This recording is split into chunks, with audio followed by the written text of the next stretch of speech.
All right, welcome into episode 11 of New Arenas. I am Vince Quinn, and joining me from Portugal, Ryan McCumber. Hello, Ryan. Hey, Vince, good to see you again. As you can see, another sunny day in Portugal. Yes, a bright sunny day, and I'm a dimwit because we started recording this thing, and I forgot to hit the record button. So I'm glad we could get our intro properly recorded, and I'm glad to have you here for it now in the right way. So now that we have things rolling in the right direction, Ryan, what are we getting into today? Yeah, so episode 10 was all about betting and the future of betting. Today, it's all about kind of the arenas. Sometimes you might want to call it a dry topic. It's not about customer experience, but it's about how do with Corona, the stadiums are going to come back empty. But then how do you start to plan for when they come back with 25%? How do you space people out? How do you do that actual planning? And we have a specialist from a company called OnePlan. They'll be on in the second half of the segment, and they actually have an algorithm to figure out who goes where in a stadium, how they enter, where you put barricades and so forth. But before that, the first episode is going to be with a company called Full Venue from Portugal. We'll bring Tiago on in a second, but what they do is they use an algorithm to identify characteristics and demographics of your fan base to sell more tickets. So how do you get more people to enter the stadium, whether it's you have 10,000 seats left or you only have 500 seats left? How do you target the right fans and get the right audience? So without further ado, why don't we bring on Tiago Costa. Tiago, come on down. Hi, Thank everyone. you very much. So Tiago is the co-founder and CEO of Full Venue. The other co-founder is Nunu. Nunu, we will talk about him in a second. But Tiago, introduce yourself. Tell us a little bit about Full Venue. Also tell us a little about what you do in your day-to-day job. Yeah. So nice to meet you, Vince. Nice to meet you too. Hi, Ryan. So I'm here in Portugal also. It seems like Portugal is the center of the world here because we have Ryan, we have some few startups that have already been present in your podcast. And that's nice to feel that a country like ours is getting so big in terms of capabilities of the people. So Full Venue is a company that is delivering powerful insights to our clients, to our clubs. So we use information from past events, okay, from past matches, from past purchases. So from data from the past, we use that data, we study that data, we put some algorithms inside that data, and we deliver results. So we are delivering the exact percentage of a fan on going to the club's next game. So, and this allows the clubs to define who they will bring to the stadium. This allows the clubs to define the proper communication to each segment and allows the clubs to increase their revenues. Wow. So that's a crazy thing to think about because for me, I know that there's been a lot of debate of how open our stadium's going to be, how many people are they going to allow in, but now you can actually select who the better candidates are for the team of who's actually going to show up or who's the best people to bring in is the general idea. Yeah, yes and no, but it's not really about that. I don't mean to speak for you, Tiago, but put that aside. So before Corona, Let's just talk about their product. It's more about how do you sell more tickets? At the base of it is your stadium's not full. How do you sell more tickets? How do you get the right people there? How do you get the people that are going to buy the most product? So that's at its core, right, Tiago?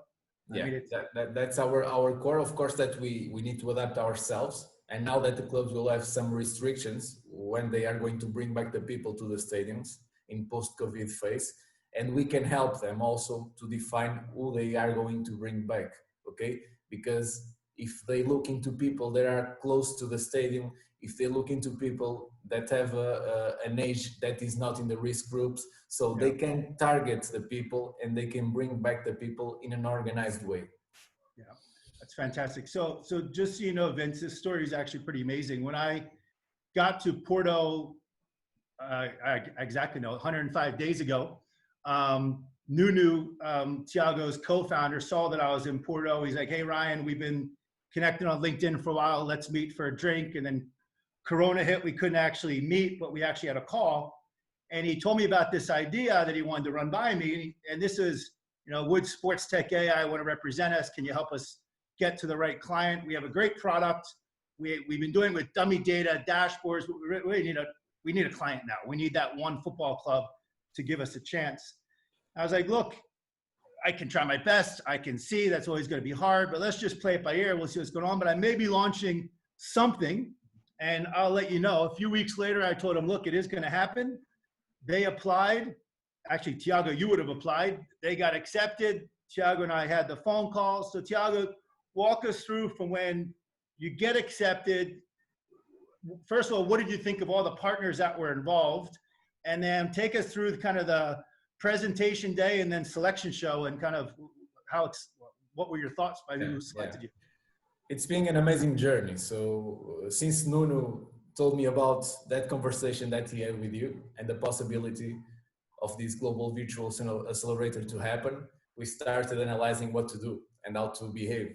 Then it was announced, we have applied, we were selected, and when we saw the partners that we are going to have the opportunity to know, to have the opportunity to have a knowledge from the inside of such an important partners as Royal Belgian Federation, River Plate, even Golden State Warriors, a reference all around the world.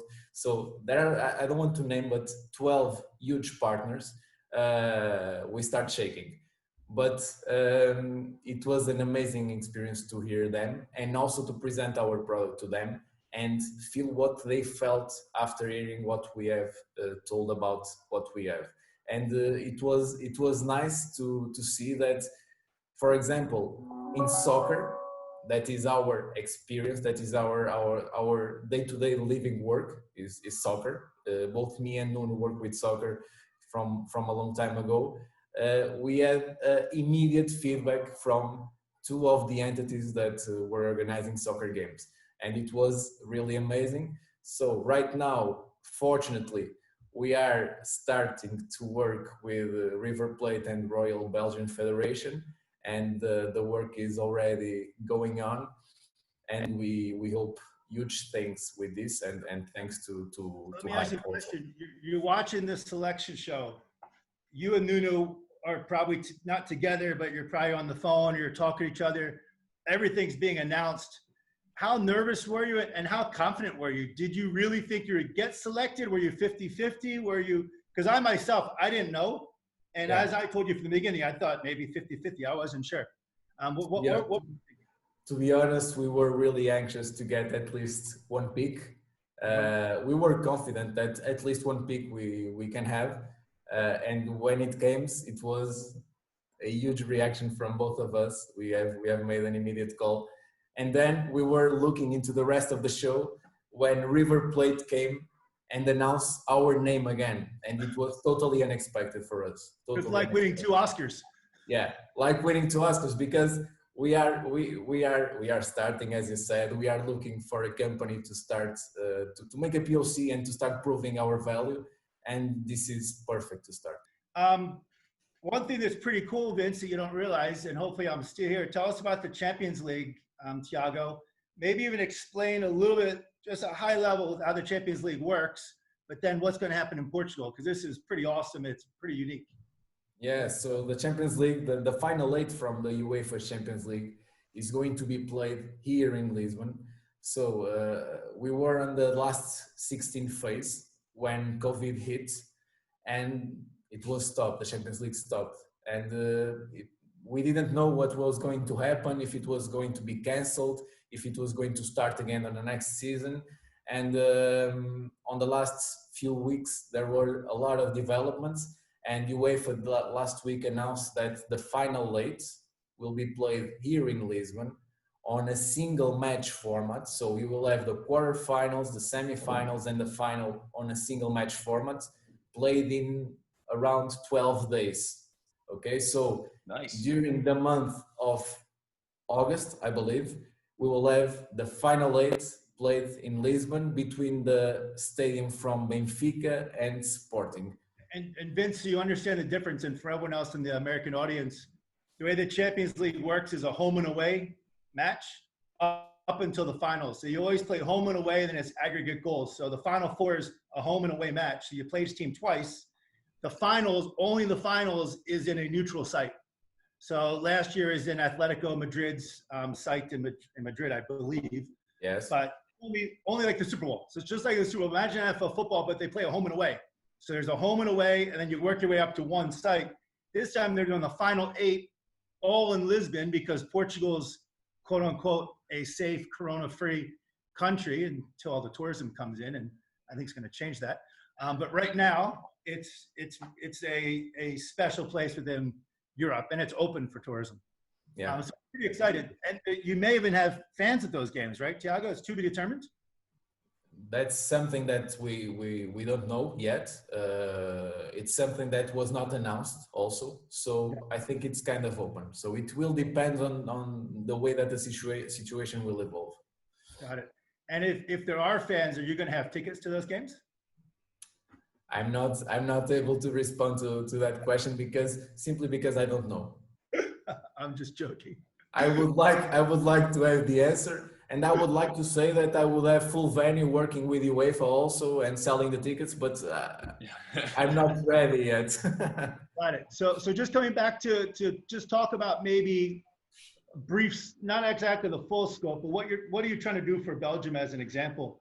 Just walk us through kind of what a proof of concept might look like with Belgium. Just yes. So let's see. What kind of data feeds, data sets, what will you be doing? Yes. So let's see. The main reason for the Belgian national team called us was that they have a stadium where they play all their matches, okay? And the stadium that has a capacity that rounds 55 to 60K people. And they are selling around 40 to 45,000 tickets per match. So they still have a few tickets to sell and they want to optimize it. What we are doing, we are right now working with their technical teams. We are understanding the way that they have their data organized and the way that we are going to connect with them in order to bring their data into our site. Okay. After it, we will do the magic. So the magic that Full Venue has and our main proposition, and we will deliver the insights to the internal teams. So the insights will be delivered to the business teams. And this work that we are doing right now, we are doing it with the technical teams because they have a data warehouse. They are very well organized. The Royal Belgian Federation have a huge structure in technical terms. So I am ready to say it because I already saw it. And I believe that the work wouldn't be hard. So we are totally ready to start delivering insights to Belgium. Tiago, let's also just clarify that the Royal Belgian Federation is the #1 FIFA club in the world. Repeat that, they're #1 above Portugal. So you are working for the #1 club. But the cool part is, there's games coming up. I think the first game is September 8th or September 5th, but you're going to be working with them on getting more fans to the stadium, and there'll be actual tangible results. Yes. And so Vince, they're going to be able to then hand this off to the marketing team.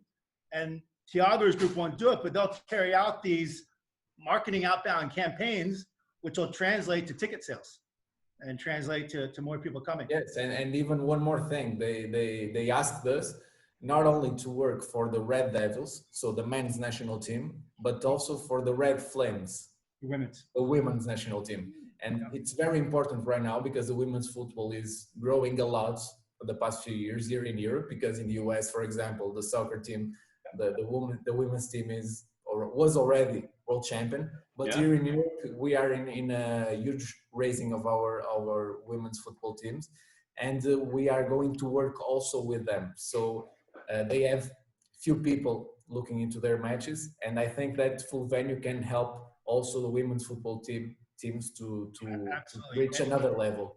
The women's games, Tiago, just by the way, they're in a town called Leuven, which is where I did a master's there. So I've been in that stadium.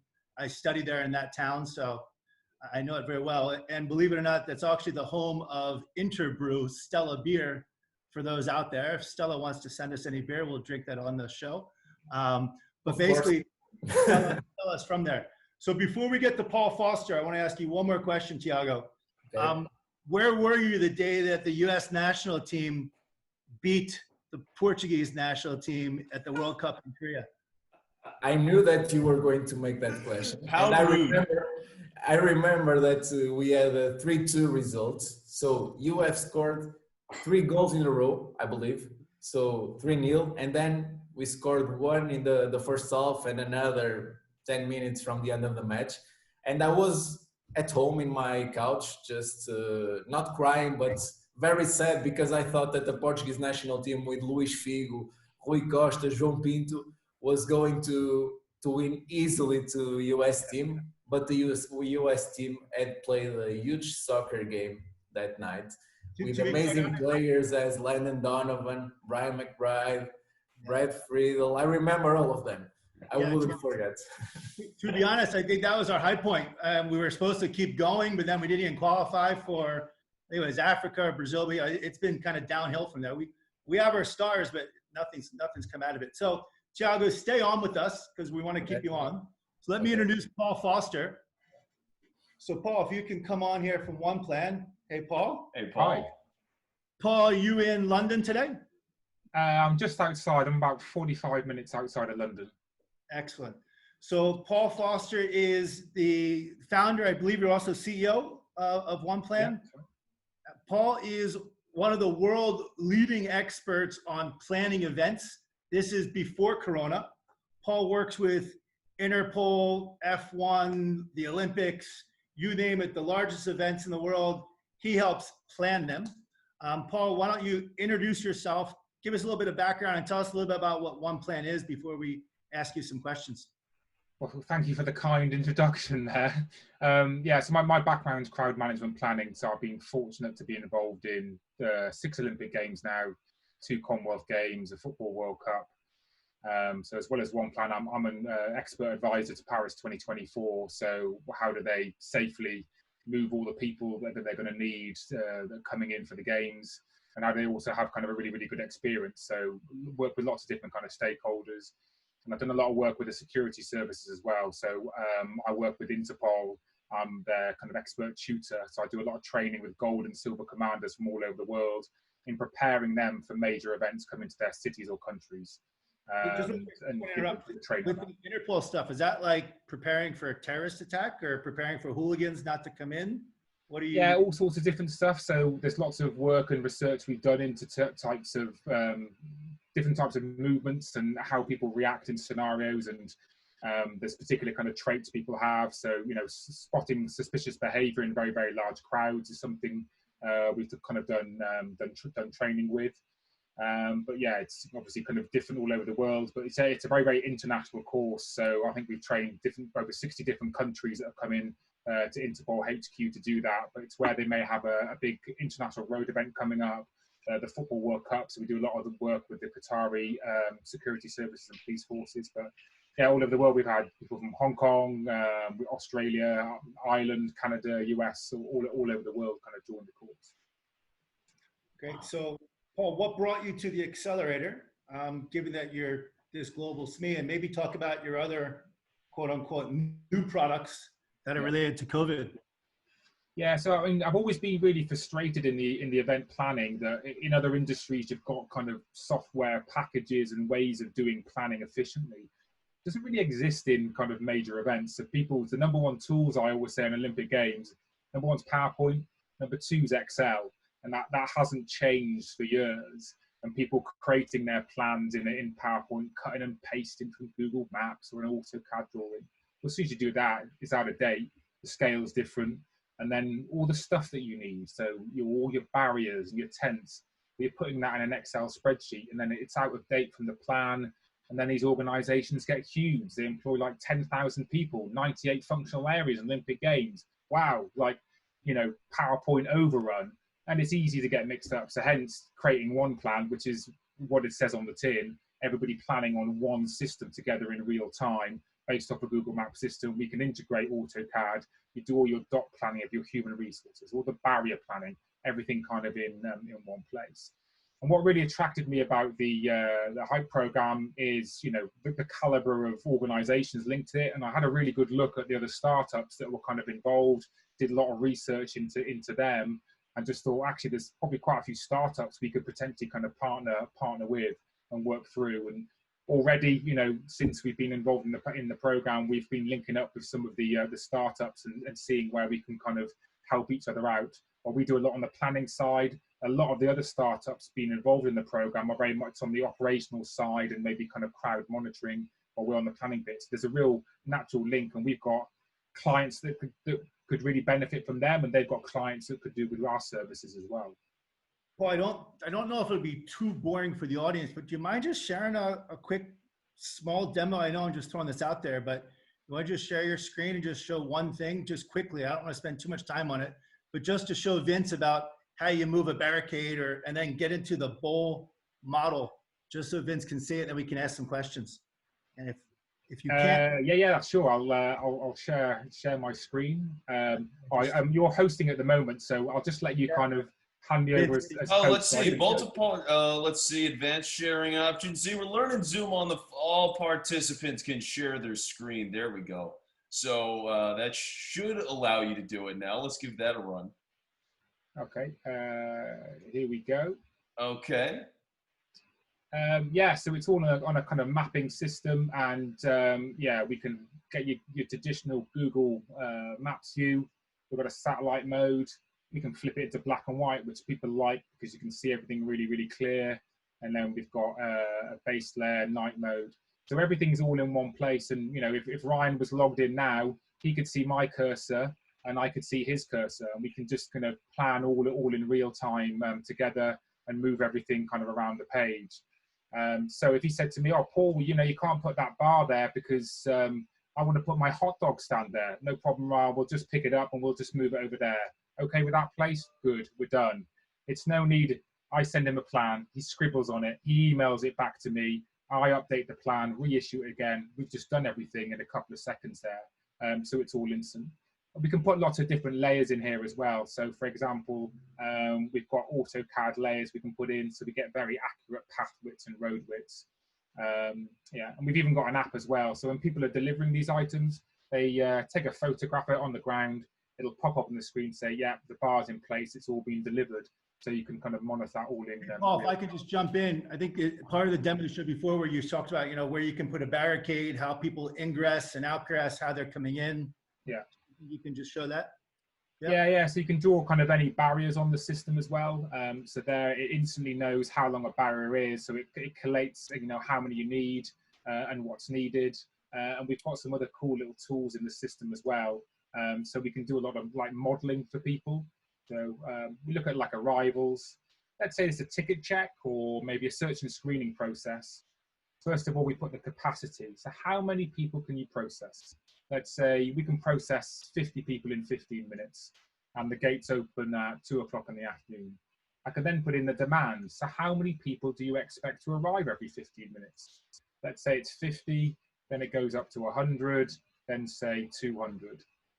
And it instantly tells me what the maximum wait time will be and how much space is required. And what we've added in recently is a social distancing calculator. So if they need to be distanced 6 foot, I can click on that, and then it instantly tells me how much space I need. So this is work I've done on Olympic Games for many, many years, but basically now I've just automated all that to an easy accessible system where people just log in and use it. I don't mean to cut you off, but just switch over to the bowl model, your new algorithm for the seating bowl, just to show the audience that, because that's really cool and that's something new you have. Oh, okay. Yeah, so seating bowl calculator. So it's very complex in terms of the space requirements, so how many people you can fit in the stadium. So essentially, we take on board, what is your social distancing rule? And one of the key questions always is, where are you taking the 6 foot or the 1 meter from? Is it a block around the person or the central point? And we take on lots of different variables, and we crunch through over 100 million trillion possible combinations for a seating bowl. And then what we can do is come out and tell you exactly which seats can be filled. And we look at how you sell the tickets as well. So if you have more singles or pairs, we'll try and match that up in the algorithm, and then we'll tell you, you know, how many you can sell. So here you can see how many pairs and triples and fours there are. We'll give you the revenue that you'll generate and also the number of people. We can run it on occupancy or we can run it on revenue depending on what your requirement is. Currently being validated by the National Centre for spectator sports safety in the US. Once that approved, it'll be the only internationally recognized, validated model. And just to clarify what that is, it's actually what the SEC clubs runs it. I think it's Southern Mississippi is the sponsor of that, right? That's it, yeah. Yeah, so it's an SEC school that actually is a study for this that specializes in this crap. Yeah. Well, crap, sorry, I didn't mean to say that. Didn't mean to belittle what you're doing, Paul. It's just, I care about fan experience. This is, this is the nuts and bolts that need to happen before we get to fan experience. So Paul. Real quick, Paul, did you say you run like trillions of estimations of how to fit people in these stadiums? Millions? Like, that's crazy. I mean, how? Yeah, yeah. So an average seating bowl has 100 million trillion possible combinations when social distancing. So that's singles, pairs, and so on. So we worked out the calculation and algorithm. But I've got a powerful Mac. It's pretty good. But it would still take 2 years for my Mac to do one seating block. So essentially what we do is we hire some very, very good, powerful machinery to run the models. And we use high frequency trading technology. So the same as where you do like millions of small stock market trades in a minute. We use the same technology of that, and we can do this seating block now in 20 minutes. So Paul, there is another view that you've shown me on some of these demos I've been on, where you put in some numbers. It was more of a seating. It looked like a bowl. Do you know what I'm referring to? Yeah, I'll flip back for you. Maybe one of these ones. Well, maybe that was it. But no, there was something where you're putting in numbers on percentages. If you're 25% capacity, it shows this. Maybe it's not in your PowerPoint, but it's okay. We don't have to go there. Yeah. But Vince, you get it right there. You can see in a stadium and, where are we going to put the people and how they're going to sit, because every stadium is different. And just because you say 25%, that means something different to everybody. And no one knows what that is because no one's ever had to think about that before. Yeah, that was I got asked to do a lot of this sort of stuff. I kind of ignored it initially, but when I started seeing percentages coming out, I'm like, whoa, okay, something needs to be done, because every stadium is different in terms of the shape of it. And how people sell tickets is different. So for this stadium, they sell 18% of singles, 40% of pairs. We try and match up how they sell tickets, and what you could look at your season ticket holders as well, for how they actually people want to sit, and then we match that up in the model. Because if you just go for singles, your occupancy is obviously going to be a lot lower. But if you can mix it up with triples and pairs, you've got a kind of a much higher kind of occupancy level and a higher revenue then as well. Wow. Well, I don't expect. You ask, Vince. Go ahead. Well, yeah. I mean, I'm just looking at all of this, and naturally, you think about how different the stadiums are. So I guess obviously for you, Paul, and for Tiago as well, like how complicated is it to get a grasp on what a stadium is like, and how difficult it is how different are these stadiums? Because like globally, it just seems like they've got to be pretty different, right? Yeah, massively, and they're different configurations. So some of the actual, in this particular one for Southern Miss, some of its benches are not actually seats. So you've got to take that into consideration as well. Are people being able to kind of sit in the right place? And all the blocks are differently configured. That's why like a 25% percentage approach just doesn't work. This isn't right. You've got to take on the individual kind of configurations of all the venues. And what's interesting to be happening in the UK kind of recently, so at the moment fans aren't allowed in to watch Premiership football, so there's been a lot of kind of seat kills, and then putting kind of advertising on there. They're generating quite a high level of revenue from the advertising rather than having people in the seats anyway.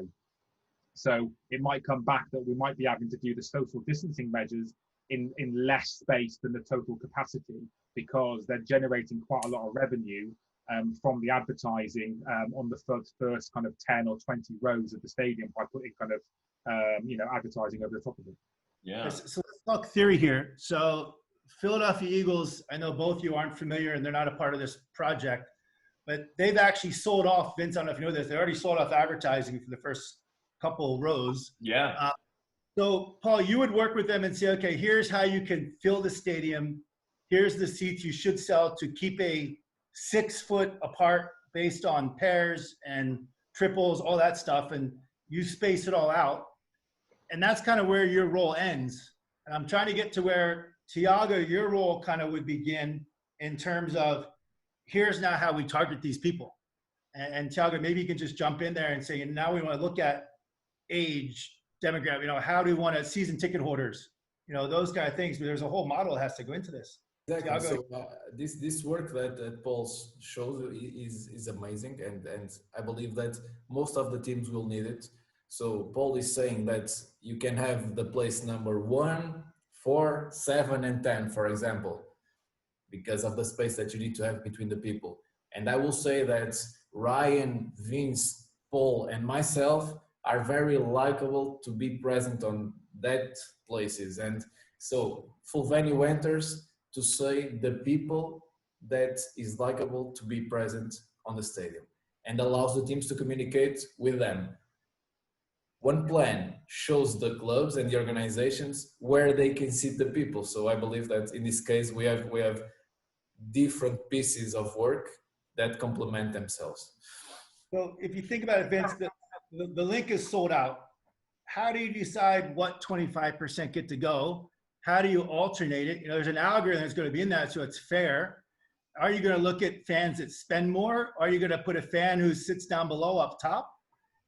There's so much goes into this. Well, yeah, and that's what I wonder about is what are the things that you're looking at that say these are the kinds of people that we're trying to get back into the stadium, and what are the things that I might expect if I'm a fan that is targeted for this and says, like, Vince is a good candidate to bring to the game. Are there, like, benefits that go with that? How do you alert me? Like, how does that whole process work? Well, this is something that the clubs will have to decide for sure. They will decide differently. But I believe that the season ticket holders, they will be the first people to be contacted to be back to come back to the stadium. And then for sure that you need to look into the loyalty that they have shown on the past few years. And you have to look into another factors, of course.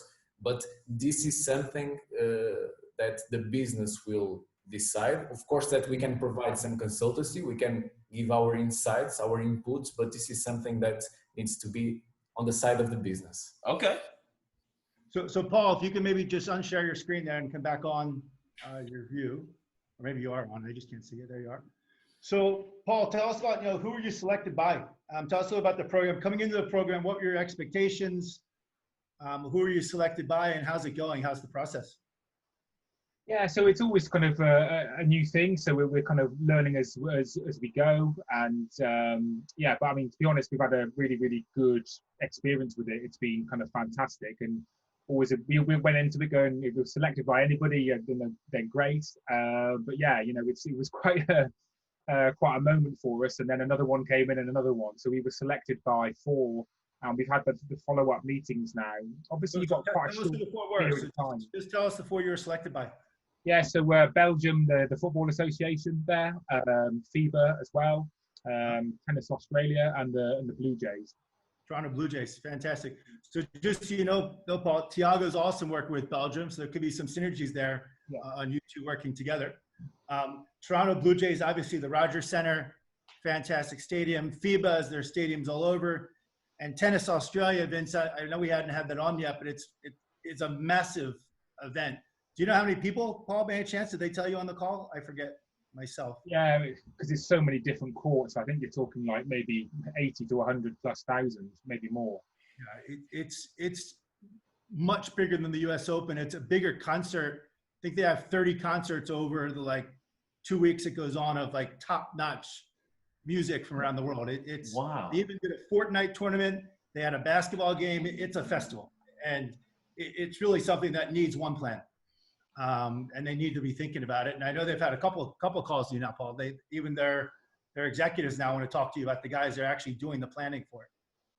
Yeah. So we've got follow-up meetings next week, and we've had we're on to our second kind of meeting with FIBA. And the great thing is with those meetings, we can explain all the other stuff that we can do, and it's kind of wow, okay, you gave us a 7-minute insight, but now you're really kind of opening the box up, and it's great. I mean, okay, COVID is a difficult time for everybody, but actually it's given a time for a lot of people to look at how they use technology and how they can do things kind of differently.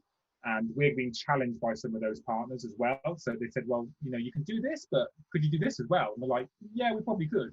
So it's helping us to refine our business. So Yeah, and I think you've got to kind of grab the bull by the horns and take advantage of the situation and use it to your benefit.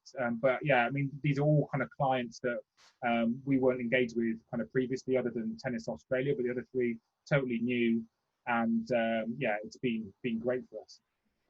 Yeah. World Cup planning, that's your biggest, or Olympics is probably the biggest thing to plan, right? The Olympics the biggest? Yeah, because you've got so many world championships in one city. Normally a football World Cup is across a whole country. Qatar isn't. It'd be the first time that a World Cup is essentially in one city. That's what makes Olympic Games kind of more complex, because you've got multiple things kind of going on at once. And it's been interesting. The trend over the last kind of couple of games is no more Olympic parks. So we had, fantastic Olympic parks in London, Sydney. Tokyo won't have an Olympic park. Paris won't have an Olympic park. But Paris, are looking at how they use the centre of Paris, all those iconic venues and places we all know about and we've all heard about, and how they introduce some of the more urban sports into it. So Paris is going to look different, but I think it's going to be spectacular, but some challenges with that too. Got it. Vince, any questions from your side? No, I'm floored by all of this. I mean, it's amazing how involved. I'm still not over the millions of trillions of whatever that number is. Just like, it melted my mind. And so I don't know. The whole thing is so cool, and I've learned a lot. I don't know. I've had a great time. Some way to eliminate those Cowboy fans at the vet. So of those millions and trillions, there's probably 5 of them that we can get rid of. All right, so. Paul, anything to say before we wrap up? Just a final comment, but we'll have you still, and we're going to do our own wrap up, but any final parting words? Yeah, I want a huge thank you to yourself. I know you put in a huge amount of effort to kind of keep everything kind of moving. You've linked us up with a fantastic mentor as well, which is going to be brilliant. Yeah, I want to give a shout out to that, and give a shout out to Cisco. So Paul, I know you were the last ones to get a mentor signed, so my apologies for that. But I think I got a fantastic one for you. And Manny is a personal friend of mine. He's a professional soccer player. He's been the head of Cisco Stadium's Asia Pac for, I don't know how many years, at least 5, if not more. But Cisco divides the world into 3. There's a US lead, a European lead, and an Asia lead. And Manny's one of that 3-headed monster. They deal with every stadium in the world. He knows every stadium. I had a call with him yesterday. He knows SoFi, he knows Madison Square Garden. He knows everybody. And you name the stadium, he knows it. Even if it's not Cisco equipment inside, they bid on it and they know about it. So he'll be fantastic for you, and he's going to open up some fantastic doors. Okay, Tiago, any last words from your side? Yes, let me thank you also for my mentor, for our mentor, Miss Fiona Green. She is a guru in what concerns to data analytics, to sports. So we have passed some very good meetings with her. We are learning a lot. I have inclusively bought her book, and the book has arrived from London. Yeah, actually, let's give a plug to her book. So she wrote a book called Winning with Data, Vince. She spoke at my conference in London last summer. We promoted her book, but it's a best-selling book called Winning with Data. I'll have to check it out. So thank you very much. So it has been a great time, and it is going to be a great time for sure.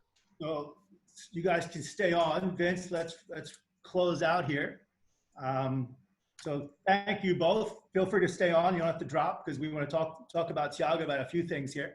So Vince, you want to wrap us up? All right, well, yeah, so real quick, thanks for listening. And if you like the show, then like and subscribe to us, please. We're a new show. Help us out. And you can do that if you're on YouTube. It's nice and easy. It's right below the video here. If you're listening on Apple Podcasts, same thing. Like, subscribe. Very easy to do. Now, for everybody being on the show, for Paul, Tiago, thank you guys so much. Ryan, you got your wine there, so let's get into that before we wrap things up. Tell us about your wine today. I don't know how to even describe this bottle. Can you even see it? Yes. Last weekend I drove up to Lisbon, met with Tiago in Cascais, which is, I think, the nicest region or area, town in all of Portugal.